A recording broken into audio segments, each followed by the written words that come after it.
All right. We're live. We're on. All right.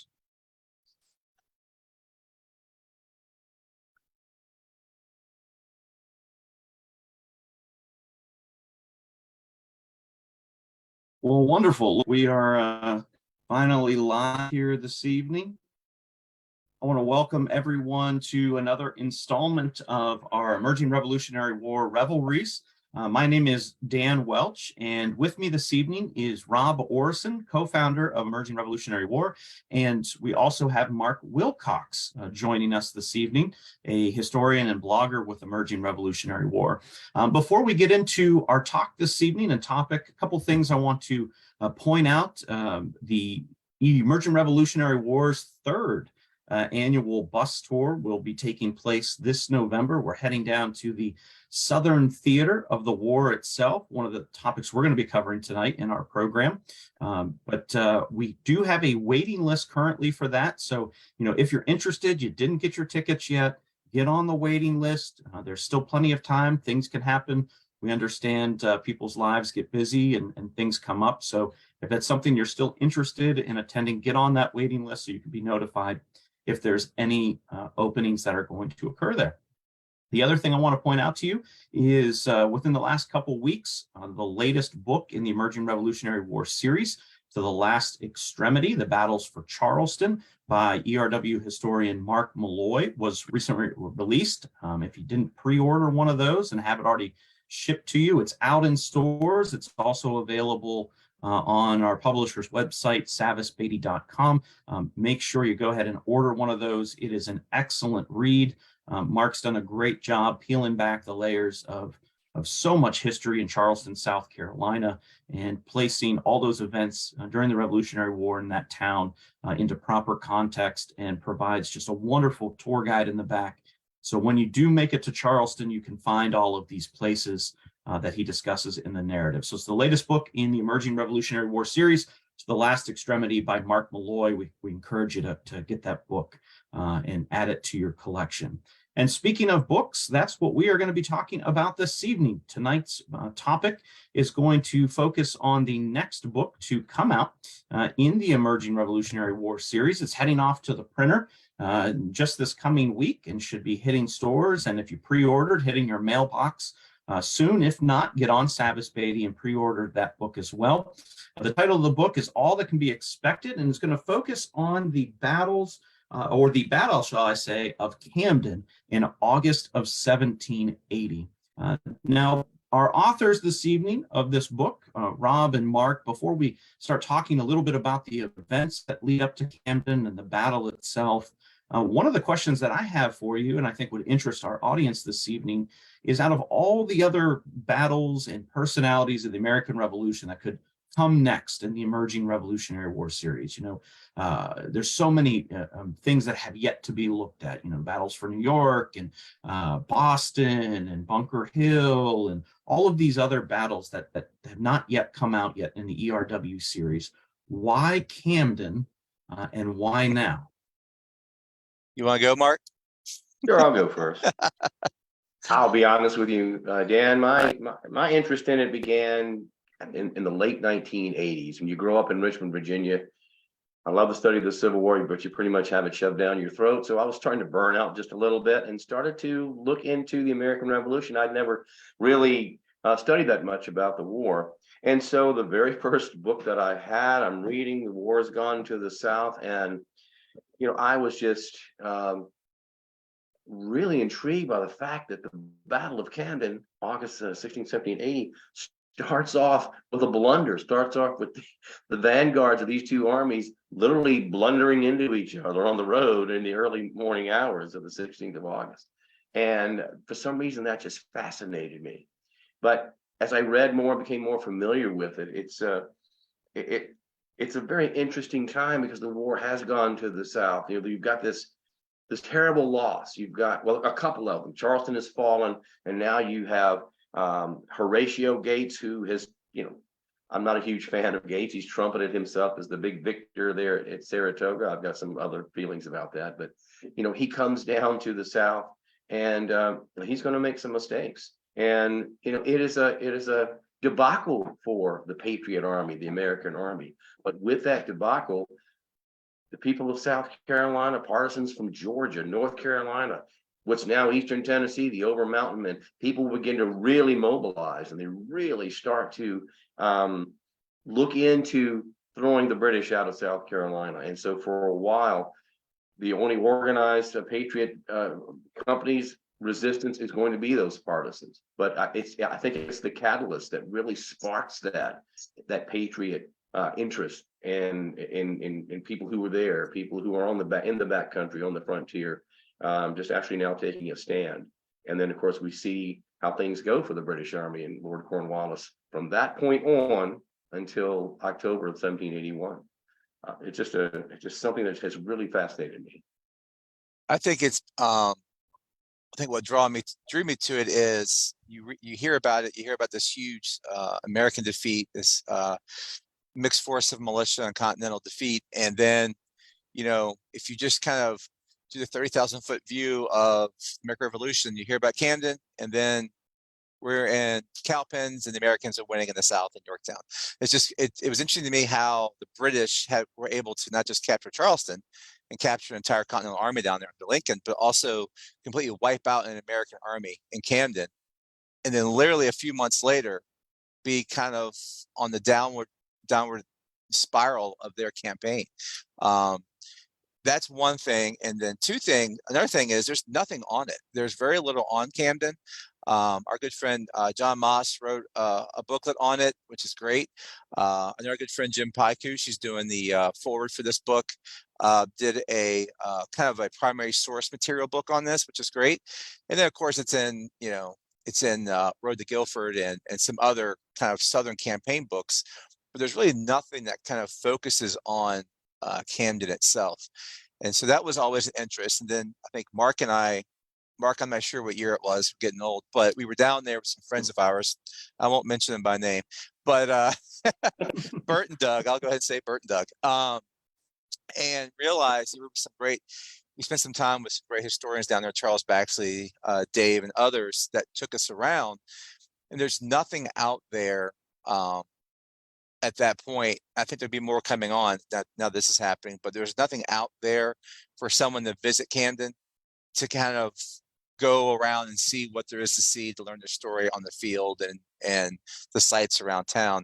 And Dan, when you and I were there a few months ago, you kind of noted that yourself, right? We were kind of driving around with Dan's editing the book for us, and so Dan's kind of doing the tour as we're looking at the manuscript. And I think, Dan, you noticed that too. I mean, there's a lot of cool things going on in South Carolina with the Liberty Trail and some other organizations doing great work, but there was really nothing that you could pick up there in one of the gift shops or wherever you buy your books and go see it. Like Mark's doing in Charleston. I think there was nothing like this for Camden. And I think that's the reason what drew me to it, and probably Mark as well, since we're both public historians. We want to see these places, not just read them at home on the couch, which is fun too, but actually go out there and see it. So those are the two things that kind of drew me to it.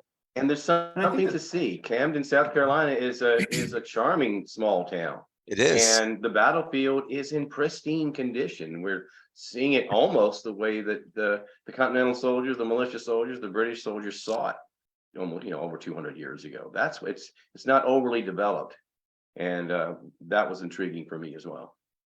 I think it's a really exciting time in the Emerging Revolutionary War book series because of this shift to the Southern theater. I think in the American consciousness, when we talk about the American Revolution, a lot of it focuses on Massachusetts.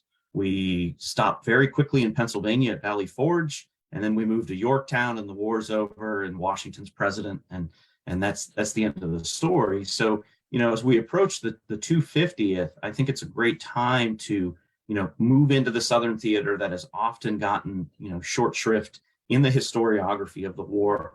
And not only, as you were saying, Rob, kind of digging into some of those few primary sources on Camden and secondary sources, but also to get folks out there, as you were saying, Mark, that, many of these battlefields in the Southern theater are pristine.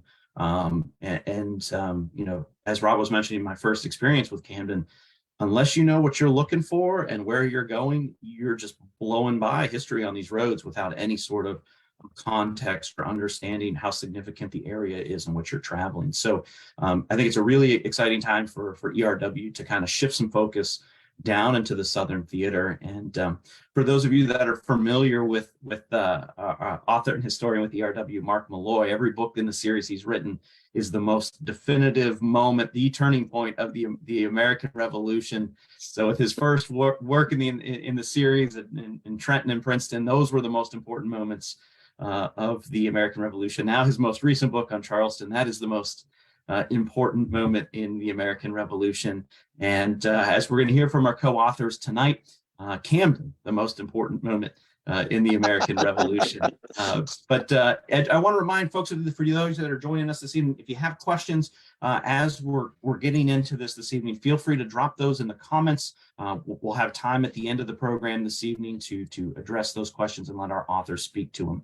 So let's move on to getting into the topic itself. Set the scene for us. What is going on in the Southern Theater and specifically in South Carolina by the spring and summer of 1780? What's leading to these events that's going to put us at Camden in August of 1780? I'll jump on that, Mark, since I did the way Mark and I did the book. I did the front part. Mark did the hard part. So I'll start with the easy part. As you mentioned, Dan, Charleston's going to fall in May of 1780. A very large British army under Clinton, and then Cornwallis is there as well. All the kind of big names are there. Capture a really large force of Continentals. And then Clinton's gonna, go back to New York and leave Cornwallis in charge and say, okay, you need to tame all the rest of South Carolina, then move north into North Carolina. Georgia is pretty much tamed, with Savannah and Augusta being part of the British outpost, and put back social order to South Carolina, royal governorship back in South Carolina, then move north in North Carolina. Not a very easy task, as proven by what happens. As Mark mentioned a few minutes ago, a lot of this is because of the partisans that happened in South Carolina. A lot of familiar names, people watching, Francis Marion and Thomas Sumter there's others, but there's the two big ones that people kind of relate to, become very active as the only Patriot military force that's in South Carolina at this time. At the Battle of Waxhaws, May 29, 1780, which is another complete American disaster. Those are Continental troops, Virginia troops that are heading to Charleston to kind of reinforce the garrison there. Hear that Lincoln in Charleston surrenders. They start heading back north. Tarleton chases them down, massacres them, if you want to say. We had a whole ERW Revelry with Jim Pykouche on that. Whether you think it's a massacre or not, it's a very bloody defeat for the Americans. Wipe them off the field for the most part. Again, no other military forces left. Washington had already sent Continental soldiers from his camps up north down to Carolina under Baron DeKalb. Maryland and Delaware Continentals, some of the best troops. Phil Greenwald, if you're watching, Phil and I like to do the Maryland versus Virginia thing. Camden is very sad for me because for Virginia it's bad, but for Maryland it's great. These troops are the best troops of the Army. They get wind that Charleston has surrendered. So DeKalb is forced to kind of just hunker down in North Carolina and wait for reinforcements. And so that's what we're looking at. We have some Continentals and about 2,000 men in North Carolina, no more than 2,000, probably around 1,500, to be honest with you.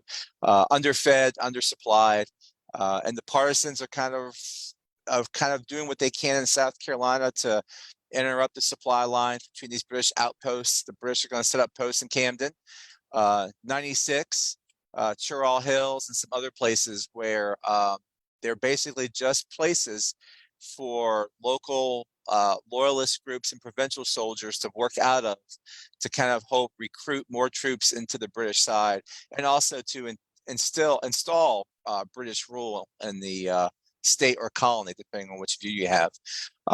So it's kind of chaos, but as Mark mentioned, those partisans really don't go away, and I think that shocks the British a little bit. the effectiveness of Sumter and Marion and others it's hard to kind of really show how important that is, because even though they may have these small battles, and I know we have lots of jokes with our Civil War friends about, 15 men dying in a battle is not big Civil War terms, but a lot of these partisan groups are wiping out these small loyalists and provincial troops, which really hurts the morale if you are private citizen looking to join the British provincial soldiers or a loyalist group, and they're getting wiped off the map constantly. You're probably not going to be so eager to put up the British flag, and so it really has a huge impact.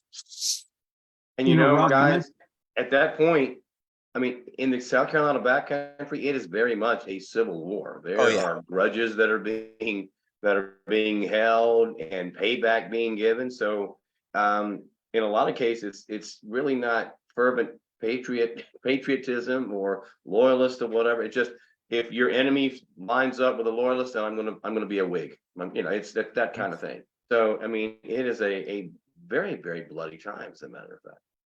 And I'm glad that both of you touched on that. And that's one of the things that comes across in the narrative of this book is this partisan warfare. And, one of the things that you may come across if you study the Civil War era is that many Southerners refer to the Civil War as the Second American Revolution and the Second War for Independence. And on a broad scale, they're talking very generally to the ideals of the Revolutionary War era and whatnot. But when you start reading this narrative that you all have assembled, particularly in regards to the partisan war that has taken place in South Carolina at the time, it is truly brother versus brother, family versus family, and very violent civil war at that. Mark, I was wondering if you could touch a little bit more on the partisan warfare that's taking place that the narrative covers throughout the book. Sure. Well, first of all, let's also set the scene. The Continental troops have come down south. Baron DeKalb is trying to get in contact with North Carolina militia, General Richard Caswell. He's having none of that. There's not a lot of cooperation. Thomas Sumter, the Gamecock, doesn't really like working with Continental troops, whereas Francis Marion does. And he will work very well with Light Horse Harry Lee coming up in 1780. But you've got Lord Cornwallis would refer to Thomas Sumter as really just the biggest pain in the neck, just the greatest plague. As Rob was hitting at, these are isolated British outposts, believing that it's a war of posts, that you're going to secure the countryside by having these various British outposts, and they have to be supplied. You've got these partisan groups that are small in number. It's like Mosby's Confederacy in the 1860s. They're being protected by people in the countryside, but it's hit and run. It's lightning quick tactics to, like Rob said, wipe out these posts, to gobble up supply trains when they're coming from various sites, to try to resupply these posts. And that is increasingly demoralizing for British troops. And it's a little scary as well to get out into the countryside to try to forage, knowing that there are men out there hunting you. And I don't know, for quite a while, these are the only organized groups out there keeping the revolutionary spirit alive in South Carolina.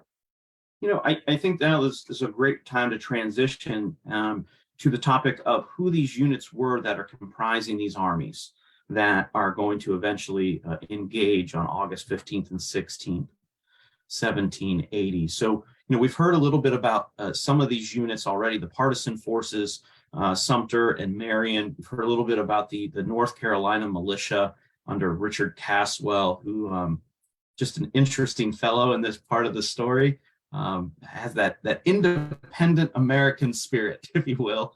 Talk a little bit more now, if you can focus in, Rob or Mark, on the other units that are going to arrive down to South Carolina. You talked briefly about some of the Continentals that are involved, and then look at the British forces. What's operating in the area? There's everything, from regular British afoot units to the legendary Tarleton. Kind of break down the units that we're going to see involved in this coming battle. let me let me talk about the militia really quick because you brought up a great point that I was going to bring up later, but it's a great point. And then Mark brought it up too, is this North Carolina militia, which is such a large force. And as you mentioned, Caswell, he refuses to work with the DeKalb, and he's going to refuse to work with Horatio Gates. He's very independent minded. Former, Caswell was at Morris Creek, North Carolina.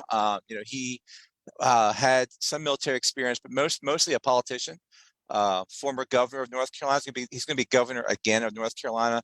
He's the first one to live in Tryon Palace there in New Bern. So he's a very important figure in North Carolina history. And there's a lot of state historic sites that relate to Caswell. So at some point, the state thought it was very important to honor this man. But in this campaign, it's pretty bad. Gates has to move. One of the reasons I think Gates moves as fast as he does and how he does is because he's worried about that North Carolina militia being too far forward in South Carolina, too close to the British regulars in Camden, too close to the enemy. So Gates has to move to help them. So they're a target for sure. Oh, they're definitely a target. And the British know that.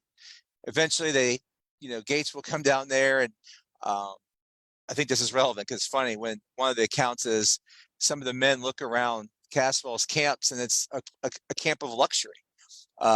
They've been getting all the supplies. They've been, scouring the countryside. The Continentals don't have any of this stuff.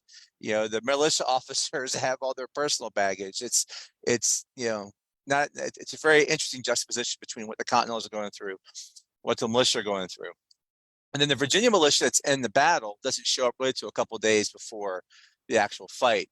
And the Virginia militia, a lot of those men come either unarmed or underarmed, very, very, very poorly clad. Jefferson, we could do a whole thing on Jefferson, the Reservoir, because he's a great writer. I do kind of feel bad for him because he's in a really bad situation in Virginia, but the Virginians don't do very well once the British show up on their doorstep in Virginia, and they don't do very well as a militia group here in South Carolina. And it's probably because they get mustered and they get sent south, and it's a death march to get down there. If anyone's been to South Carolina in August, you get what I'm saying. It's hard. But one of the things that I think is the biggest missing on the Continental side is cavalry. There's very little cavalry. A lot of it has been wiped up with the events around Charleston.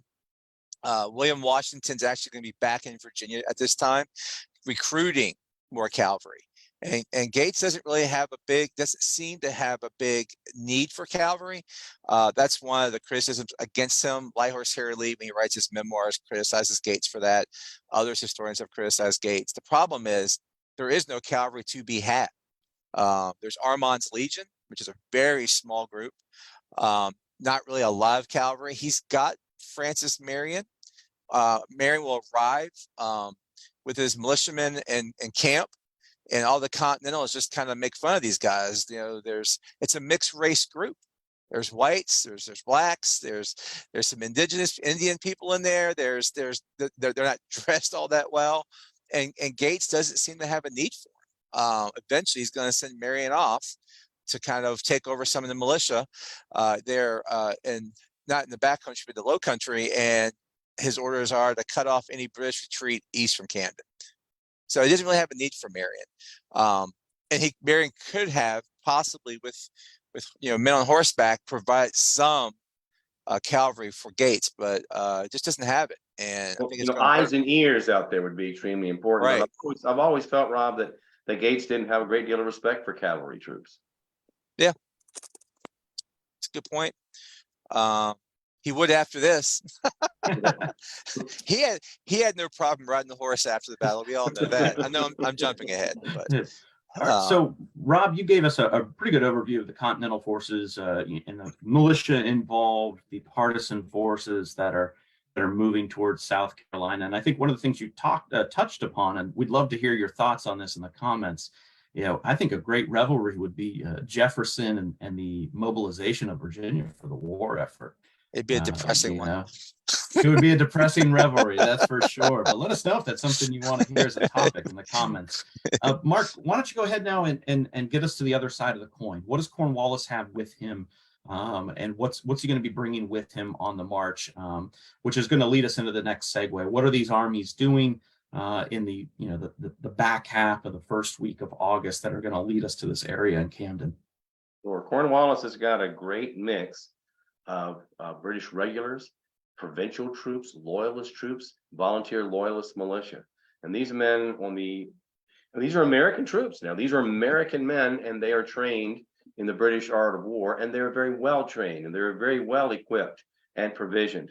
But on the regular side, he's got the Royal Welsh Fusiliers. He's got the 23rd Regiment of Foot. These guys have been in service since Lexington and Concord.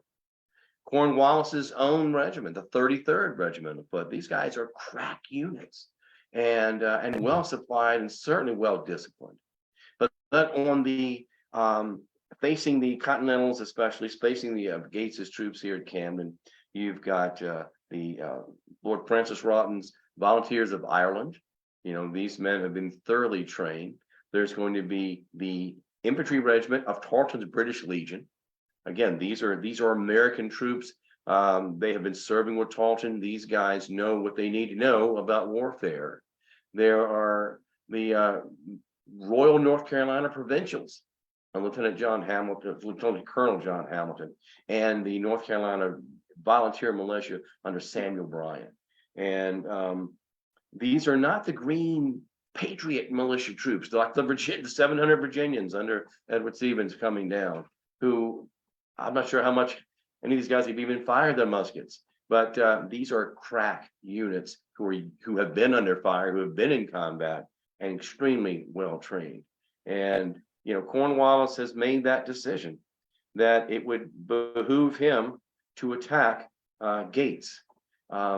He's going to write back to London that he saw very little problem if he were defeated. Charleston was well provisioned, they're well stocked, and he saw a whole lot to gain with destroying this Continental force, especially to rid South Carolina of the presence of these regular American troops, because he's got his own game plan, right, to move through South Carolina up into North Carolina and then ultimately to Virginia to knock these, in his words, colonies out of the war, right?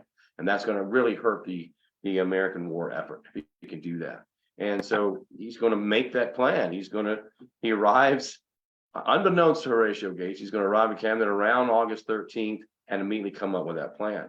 Gates is going to arrive about 7 miles from Camden, Rugeley's Mills, and this is a place where you've got I think there's a flour mill and grist mill, that kind of thing.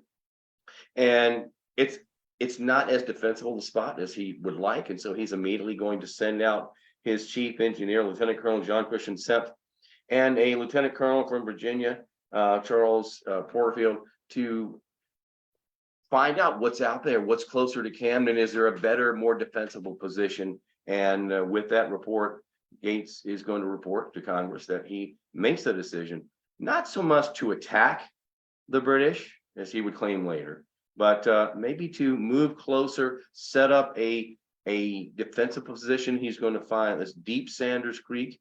If he can be on the north side of north shore of that creek, then it's going to be very difficult for the British to attack. He wants to entice the British to attack him across that body of water. And early in the morning of August the 16th, they are going to have some problems getting across Sanders Creek, and when they're not even under fire. So that's not a bad plan.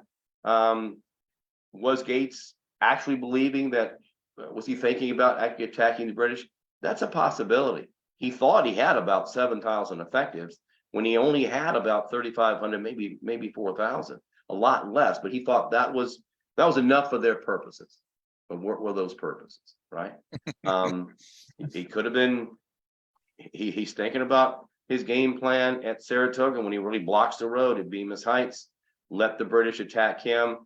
Not a bad plan. But Cornwallis is certainly on the move to actually wipe out Gates's force. And Mark, real quick, Dan, Mark had a great point. Yeah. Like, if you look at Gates at Saratoga, don't attack me for this, everyone watching, but it's a very similar, not saying it's the same, but it's a very similar kind of strategy that Gates takes. I think Mark and I agree on that. And you see that in the book where, he goes to that creek and his goal is to, either fortify or find a great defensible position, which is great. You can go there today. The spots in the book, you can't pull off there because it's a major highway, but you go down the hill, you see the creek, and you come back up the hill, and you can see the heights that Gates wanted to be on. And it's kind of like, if he could do what he did at Saratoga, be there and have the British come assault him, then and then he also had, too, Sumter's partisans going around on the western side of the river, the Waterbury River. So he's got multiple things working together at the same time. It's just falls apart. So I think Mark raised two good points that I want to touch on for our audience. The first is that one of the unique things about Camden, as you dig into, Mark, as you were discussing the troops that Cornwallis has, is there is a significant amount of American forces in Cornwallis's command, and probably Absolutely. more so than we see in other Revolutionary War battles, where a vast majority, a very high percentage of the British forces involved on the field are actually Americans. So I think that's one of the things that makes this battle very unique.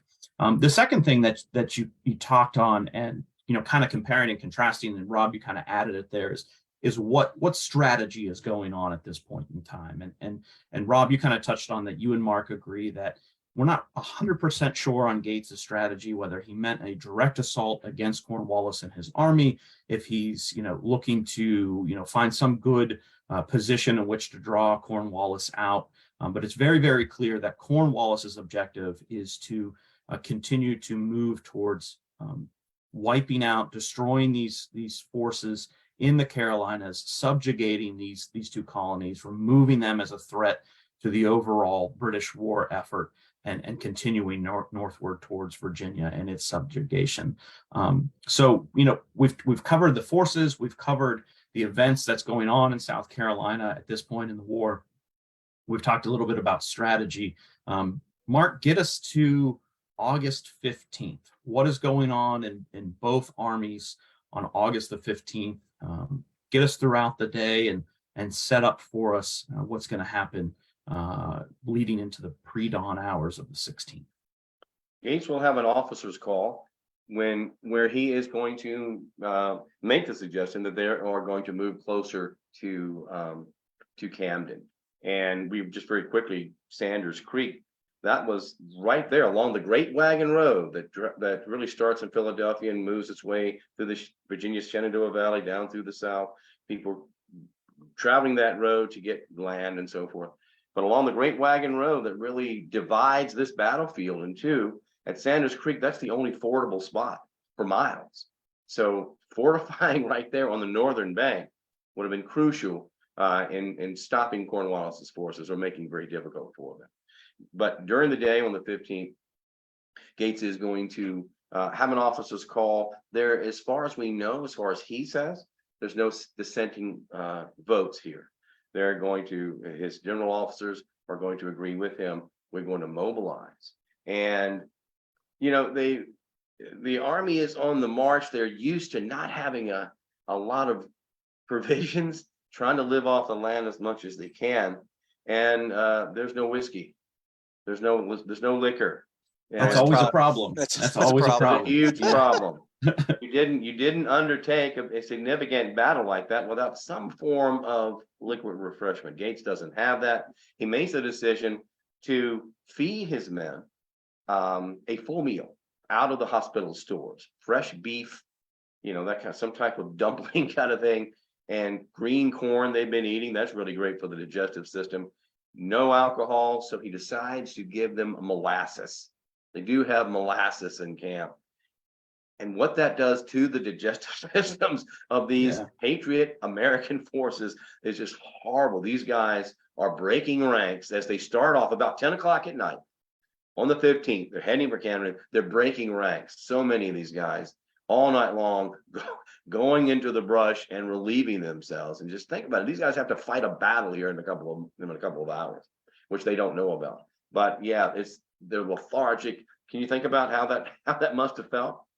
Now you've got on the other side, you've got Cornwallis is made that decision. They're gonna move on Rugeley's Mills, and had he arrived unaware, we would have had the same outcome, I guess. The American Patriot forces would have been pretty much wiped out. And it's funny, Dan, you made a good point about so many American soldiers fighting on the British side that while we were, and you can attest to this, while we were writing the text, we had to be very careful, not just describing the American army or the American troops here. We had to drill down a little bit deeper. Whig troops, Patriot troops, to make sure, because there were so many American troops, native-born American troops, I should say. Yeah. So now you're starting about 10 o'clock, and another coincidence. Both armies start at around 10 p.m. and they're going to make that march. As Rob said earlier, if you've ever been down to South Carolina in the summertime, you're not going to forget it, because it's extremely hot. It's muggy. The road is sandy. The moon that night was not quite full, I don't believe, but it was almost full. And so visibility was pretty good. And it was pretty easy to follow the trace of the Great Wagon Road, that white sandy road. And they're going to slog along for miles in that heat. It's just as humid, just like here in Richmond, Virginia. It's just as humid at night in the summertime as it is, almost just as humid as it is during the day. So these guys are really wearing themselves out as they're heading like a juggernaut for one another. So, and I think, and that's one of the things to point out, Mark, as you're explaining the events of the 15th, starting around 10 p.m., one of the things our viewers tonight don't have in front of them that the book coming out in several weeks are a number of great maps, all new maps that have been created on wonderful research by Mark and Rob with these maps. And as you're explaining what's going on right now, Mark, we're starting at 10 p.m. in the early hours of the 16th, 1780, August 16th. For those that are following along Mark's narrative, these two armies are moving on the same road towards each other. So, another coincidence, as Mark said, they both are getting started at 10 p.m. and they're both using the same road and they're heading right at each other. And now we've gotten past the midnight hour. These armies are still on the march, and it's take us to about 1:30, 2 o'clock a.m. on the morning of the 16th. Right around 2:30 or so. Gates, well, both sides actually. The vanguards are made up of cavalry. On the British side, about 20 of Tarleton's green horse, of his dragoons, are in the van. On the Patriot side, Lieutenant Colonel Charles Ormond has his cavalry out front, followed by his infantry. He wasn't happy about that. He didn't think the cavalry should be moving blindly ahead of a column. But Gates had a pretty good idea about this, that if that cavalry had run into some type of trouble, it's going to be an early warning system. And Gates is going to have light infantry on both sides. Charles Porterfield's Continental Light Infantry will be on the right, on the left. Armstrong, North Carolina militia, about 200 yards on either side, almost as a flanking forces. If they do run into trouble, these two light infantry forces could sweep into the center and really provide some additional support. And that's pretty much what happens. You've got one lone vedette, one lone horseman, couple of hundred yards ahead, and he's coming up around Gum Swamp. I call it Gum Swamp Creek, and he'll be closer to Sanders Creek. And a challenge will come out of the dark, and then all of a sudden, shouts, gunfire, and as I say in the book, all hell breaks loose at that point. These two armies have blundered into one another on that same road, and that is the thing that really intrigued me 30 years ago. How could this possibly happen? And witnesses said that vedette, that cavalryman on the Patriot side, comes clattering back, galloping back, and he is going to spread the alarm. But at that point, Tarleton's green horse, Tarleton's dragoons are going to charge, and they're going to hit Armand's cavalry and just throw them into chaos. It's complete surprise. They will fall back into the infantry, and then they will fall back into some of these Maryland troops. So it's like the American column is starting to squeeze in on each other like an accordion. Reminds me a lot of General Braddock's column at the Battle of the Monongahela back in the 1750s. When they are hit, they're surprised, they start squeezing up into one another. But as Gates predicted, his light infantry troops would be able to sweep in from the flanks and lay down a brisk fire, as he said, and they do just that. So this is a very short fight, maybe about 15 minutes or so. And at that point, the British 23rd and 33rd regiments start fanning out across the road.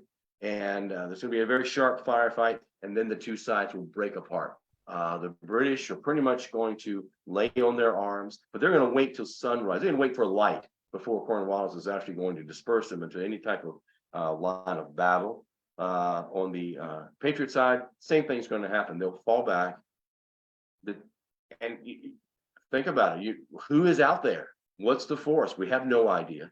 But cavalry on both sides are going to be busy, and they are going to be capturing prisoners. And that's when both of these commanders will find out just who it is facing them.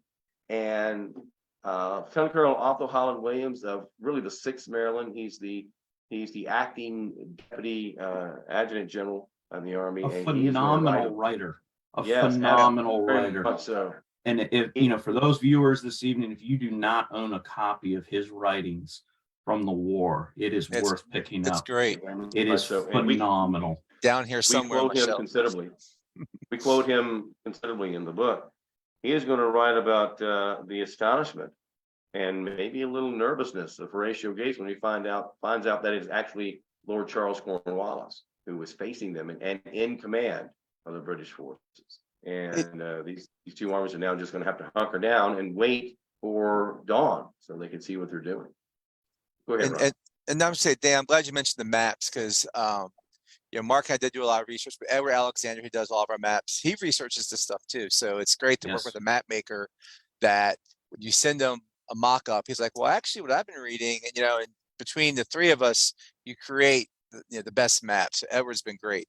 The one thing that I like to bring up really quick about the British march is Cornwallis is seeking Gates. I don't think Gates is seeking Cornwallis, right? I think our theory is he's seeking a place, a defensible position, and wait for Cornwallis.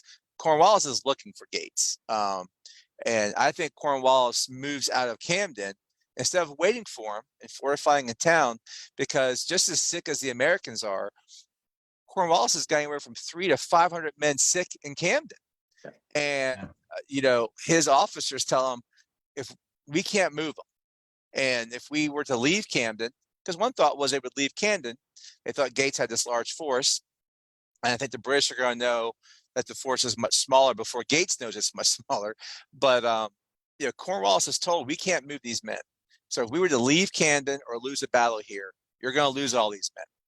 And so Cornwallis is very, one of those guys who fights the entire war. He's very aggressive, decides, the best way to do this is to go after him. And, take the fight to the enemy. Yeah. Take the fight to him. And, obviously we know it worked in his advantage, but, sometimes we forget about what's going on in Camden, and Cornwallis's men are just in bad shape physically down there, that the Cobb's men were up in North Carolina waiting for Gates to arrive. There's a lot of sickness going on. So there is, and in Camden, a lot of those sick troops are from the 71st Highlanders, 71st Regiment of Foot Fraser's Highlanders, and Cornwallis is going to have 2 battalions of those guys on his march. But these are crack troops. I mean, I can imagine that he's not interested at all about leaving them to the clemency of the enemy if he abandons Camden. So we're quickly running out of time, as we always do on these revelries, and there's a couple things that I want to touch on real quick for our viewers this evening. The first thing is you guys were noting some of the research involving the maps, and I think one of the things that is a really great highlight of this forthcoming book is the initial engagement that we just talked about in those pre-dawn hours. There's very few, as you guys noted, secondary histories that have been written about Camden.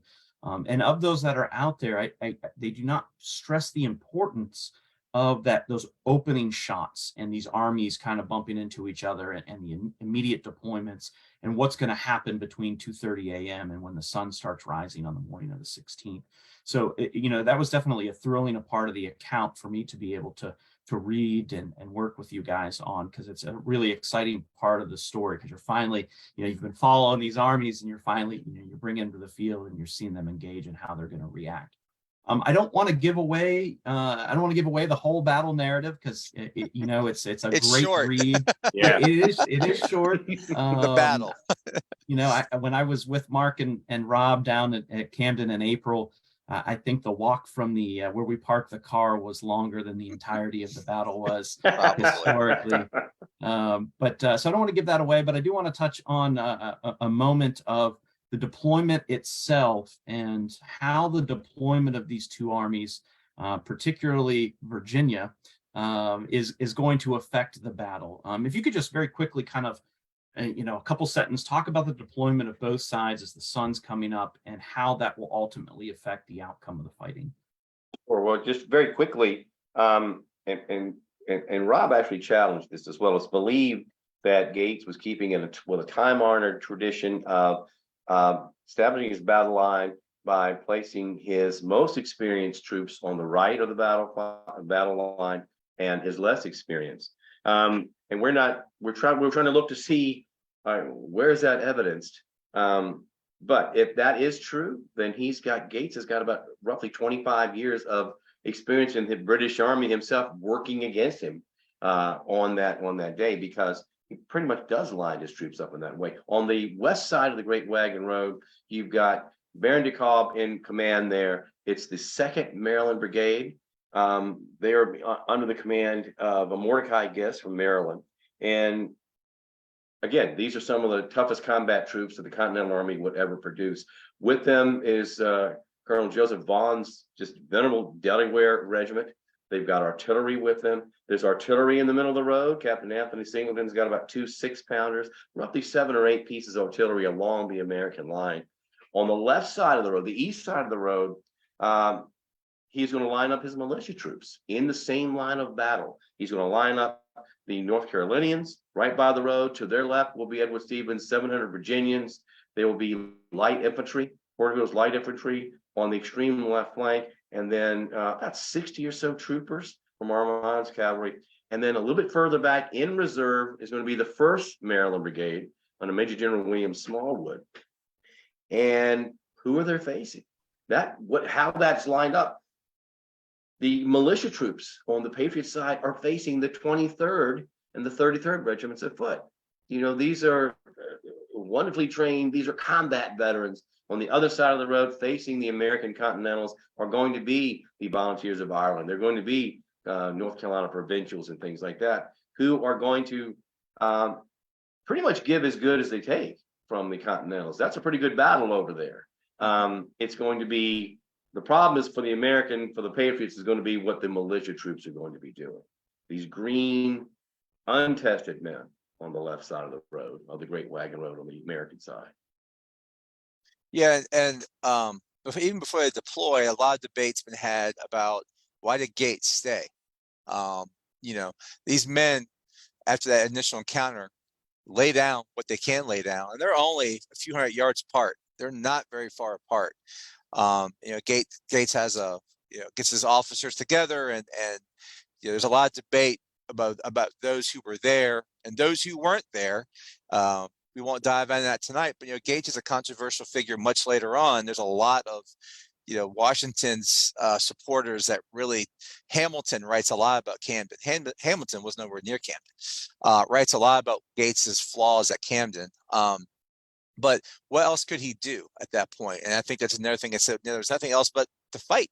You know, there's been some debate later on that de Kalb didn't want to fight, but that's not really well documented, officially documented. So they're so close together. I like to think, the way I look at this, I'm not sure how Mark thinks this, but these armies are so close together. You're 2/3 militia, right? You just half your men fell out to relieve their bowels on the way down there. You know, they're hungry, they're tired. You're going to get them back on the road, flip them around, and march north with Cornwallis in your rear. I think the only way Gates could have gotten out of this is if he positioned his men better. Back to what Mark was saying about where these men are. I think they had no choice but to fight there once they ran into each other. But how he lays those men out, obviously, is detrimental. You know, one thing Gates does do well It's the very beginning when he gets orders. He's up here, Travelers Rest, his house up here near Berkeley Springs, and he rides south. He convinces Daniel Morgan to join him. He meets Morgan. It's in the book. We talk about it. He's at Barry's Fair. He convinces Morgan to come back. I'll get you the commission that Morgan always wanted. One of the reasons why he left. Morgan had lots of health issues as well. Unfortunately for Gates, Morgan doesn't show up in the South until way after Camden. So maybe, I'm not going to say if Morgan was there, he would have given him that famous alignment he uses at Cowpens.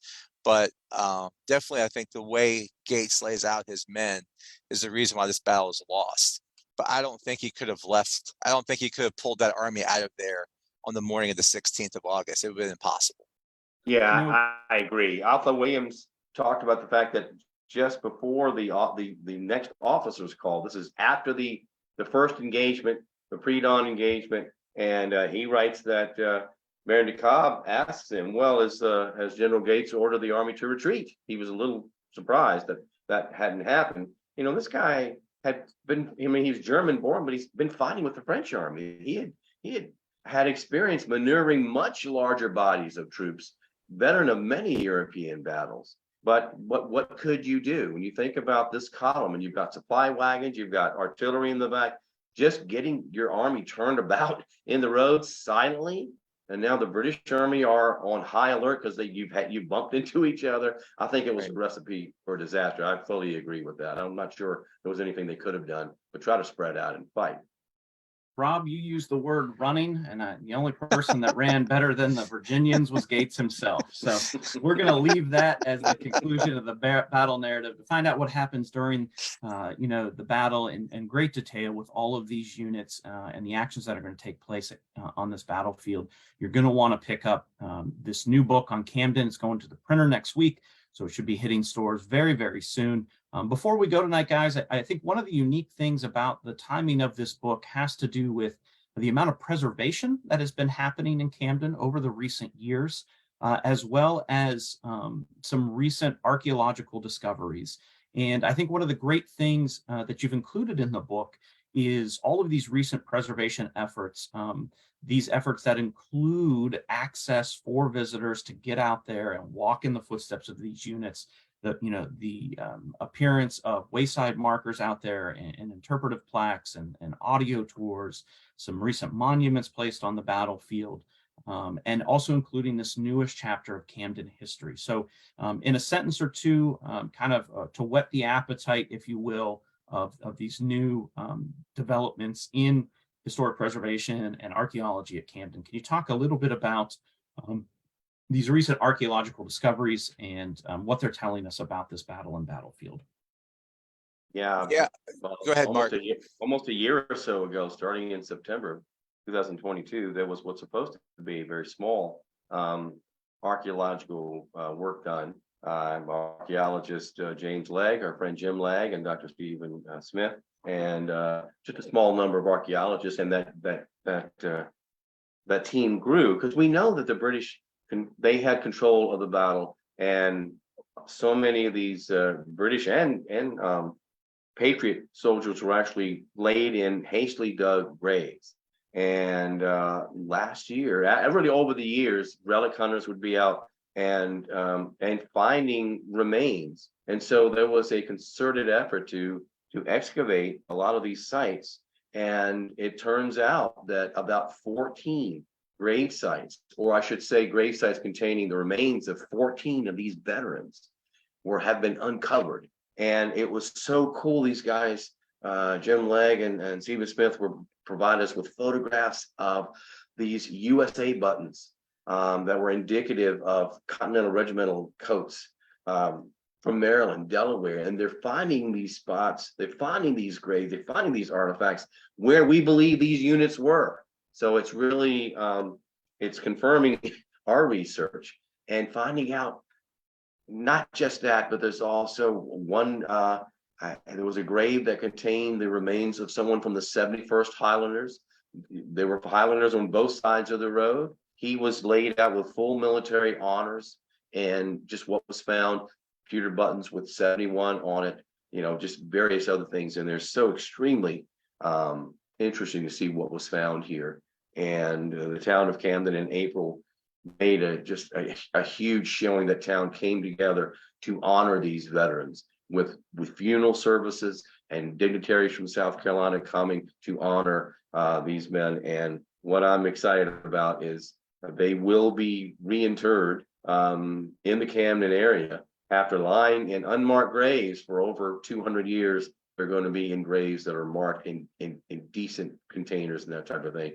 That means a lot to me. But just doing this work and locating where these men were and corroborates our research. And so we know we got it right. And there's been a lot of archaeology down there too, as Mark knows. Yeah. I mean, they've been doing archaeology for a long time. You know, be remiss to not mention Charles Baxley and Dave Brewer and Rick Wise and others they live in Camden and researched this for a long time. You know, the battle lines on that battlefield they're here, they're there, they're here, they're there. But this archaeology is starting to really identify, kind of solidify where those lines are. For the most part, you know, anyone that studies military history knows they're not staying in a straight line forever. I mean, these lines are, you know, kind of a gray area, so to speak. But yeah, and talk about preservation really quick. I know we're running out of time, Dan, but the town has done a lot of stuff too. The Camden American Revolutionary War Visitor Center at Camden just opened up a few years ago. It's a fantastic facility. It's focused on South Carolina and the American Revolution. They got a great museum, rental spaces. It's a brand new facility. It's fantastic. And just next door to them, Historic Camden, which has been there for a long time, is doing a lot more kind of living history, building some new buildings there. They interpret not just Revolutionary War history at Camden, but also early 19th century Camden. So it's a great area, just like history. And there's great restaurants too, if you have spouses that don't like history, right, Mark? There's good places to go eat in Camden as well. And hopefully with this book, and then with the American Battlefield Trust's Liberty Trail coming out, that a lot of our partners in South Carolina have been working very hard on, there'll be a lot of places for people to visit that weren't necessarily marked 2 years ago. So there's a lot going on in Camden. It's an exciting time for us to get this book out. And I think really the best part of this book isn't necessarily Mark and I's narrative, though it's great. It's that appendix at the end that Mark just mentioned. We have a nice appendix in the back that talks about the archaeology of these soldiers that was just found recently. So it's fantastic to be able to include that, to have relationships with people who did that work. And the three of us were all down there. It was probably the best event I've been to on a battlefield in this country in my 47 years. I've been a lot of cool places, but it was touching, flyover. I mean, it was fantastic. They did it right. So kudos to everyone in Camden, South Carolina for that. You know, guys, right. U.S. military had a presence there. Military from the United Kingdom had a presence there. Yeah, it was just an outstanding event for sure. Mm-hmm.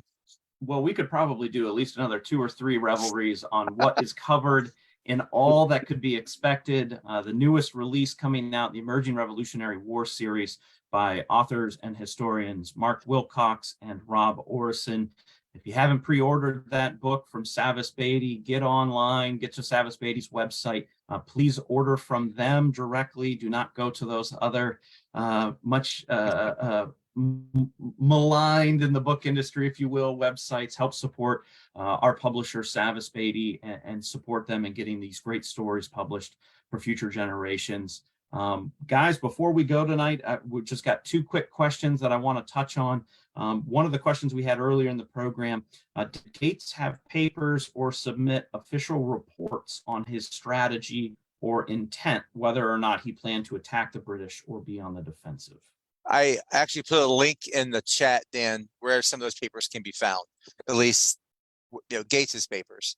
But he did submit a report to Congress. You know, it's been published. It's very defensive, obviously. By the time that's being written, he already is feeling the heat for what he does. I mean, he outruns everybody else in his army. We can make a joke about that all night, but he does submit an official report.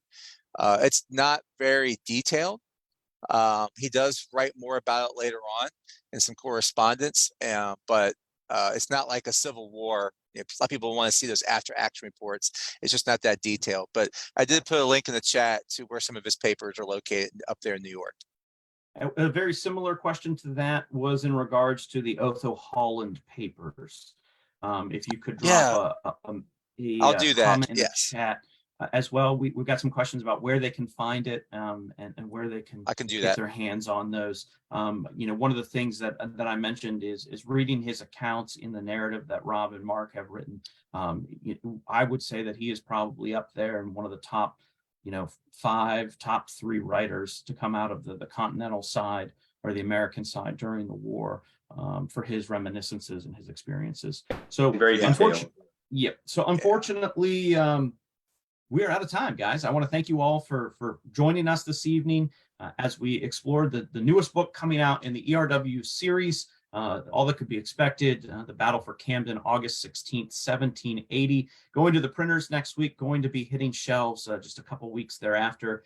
If you haven't pre-ordered yet, make sure you get those pre-orders in at Savas Beatty's website, or give them a call and they'll get you one on order. And, kind of tying into our Southern focus, our Southern theater focus, don't forget the Emerging Revolutionary War bus tour in November. We are on a wait list right now, but you never know, seats may become available between now and November. So get on that wait list if you're still thinking about it. And make sure if you are coming, or even if you're not, you're going to want to pick up the most recent release from the ERW series, to the Last Extremity, The Battles for Charleston, South Carolina, written by Mark Malloy. We're going to join you again in 2 weeks from tonight at 7 p.m. on August the 20th. Rob, do you remember the topic off the top of your head? Yes, Washington's Marines. Jason Baum, whose new book with Savas Beatty is the only book out there right now. It talks about the Marine Corps, its formation, and all the service they had in the American Revolution. It's a fantastic book. I've read it. I saw him speak down in Williamsburg at our good friend Bruce Ventnor's conference. It's fantastic, and he'll do a great job. All right. Well, for all of our viewers this evening, thanks again for joining us, and we'll see you in 2 weeks. Take care. Thank you.